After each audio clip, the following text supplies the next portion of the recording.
Hello everyone, आज हम करेंगे एजुकेशन से रिलेटेड कुछ एमसीक्यूज जो उत्तराखंड एलटी एग्जाम के सिलेबस से लिए गए। It's very useful for all teaching exams. तो पहला क्वेश्चन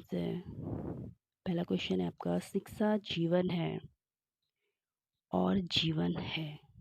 शिक्षा क्या है? जीवन है। तो जीवन क्या है? प्रक्रिया है। अगला, कौन सा एक नियमित शिक्षा के अंतर्गत आता है?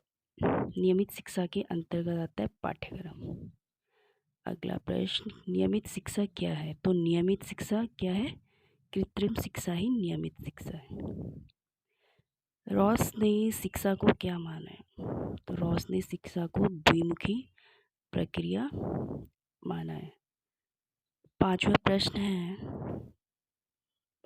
शिक्षा का अर्थ है प्राणियों में सहायता पहुंचाना जिससे वे सुखी, नैतिक तथा सफल मानव बन सके। प्राणियों में सहायता पहुंचाना जिससे वे सुखी, नैतिक तथा सफल मानव बन सके। ये कथन है डीवी का। सिक्स क्वेश्चन, शिक्षा का प्रमुख कार्य है। शिक्षा का प्रमुख कार्य है प्रत्येक पग पर अपने अनुभवों से जीवन को समृद्ध बनाना। अपने अनुभवों से जीवन को समृद्ध बनाना, ये कथन भी डीवी का है। सातवां प्रश्न, शिक्षा की संपूर्ण कार्य को एक ही शब्द में समझा जा सकता है। शिक्षा के संपूर्ण कार्य को एक ही शब्द में समझा जा सकता है और वह शब्द क्या है? नैतिकता। तो ये किसने कहा है? हर्बर्ट ने शिक्षा के संपूर्ण कार्य को एक ही शब्द में समझा है, दैट इज नैतिकता। ब्राउन ने शिक्षा के साधनों को कितने भागों में बांटा है? तो ब्राउन ने शिक्षा के साधनों को कितने भागों में बांटा है? 4 भागों में बांटा है। 4 भाग कौन से? परिवार, खेल, तीसरा समूह और चौथा है समाज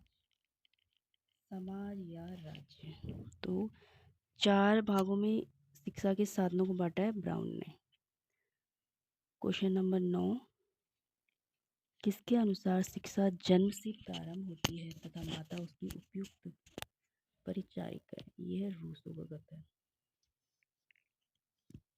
10वां क्वेश्चन है, ब्रूबेकर के अनुसार विद्यालय के गुण हैं। तो ब्रूबेकर के अनुसार विद्यालय के 3 गुण है, संरक्षण, प्रगतिशील, निष्पक्ष। यानी कि ये तीनों ही गुण ब्रूबेकर के अनुसार है विद्यालय के। क्वेश्चन नंबर 11, समाजीकरण एक व्यक्तिकरण एक ही प्रक्रिया के 2 पहलू हैं। समाजीकरण और व्यक्तिकरण एक ही प्रक्रिया के 2 पहलू हैं। तो ये कहा है मैकाइवर ने। क्वेश्चन 12, हमारे अंगों एवं शक्तियों का स्वाभाविक विकास प्रकृति की शिक्षा की रचना करता है। प्रकृति की शिक्षा की रचना कौन करता है? हमारे अंगों एवं शक्तियों का स्वाभाविक विकास। और ये क्या है? रूसो ने कहा है। नेक्स्ट, शिक्षा प्रजाति की आध्यात्मिक संपत्ति के साथ व्यक्ति का क्रमिक सामंजस्य है। क्या? शिक्षा प्रजाति की आध्यात्मिक संपत्ति के साथ। तो ये कहा है बटलर ने। एवोल्यूशन ऑफ एजुकेशनल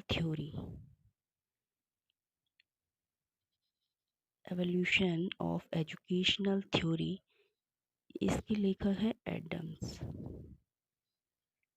शिक्षा ही राष्ट्रीय एकता का आधार है। शिक्षा ही राष्ट्रीय एकता का आधार है, पंडित जवाहरलाल नेहरू द्वारा कहा गया है। केवल शिक्षा से ही हमारी राजनीतिक सुरक्षा संभव है। शिक्षा से ही राजनीतिक सुरक्षा संभव है, किसने कहा है? एच मैन ने।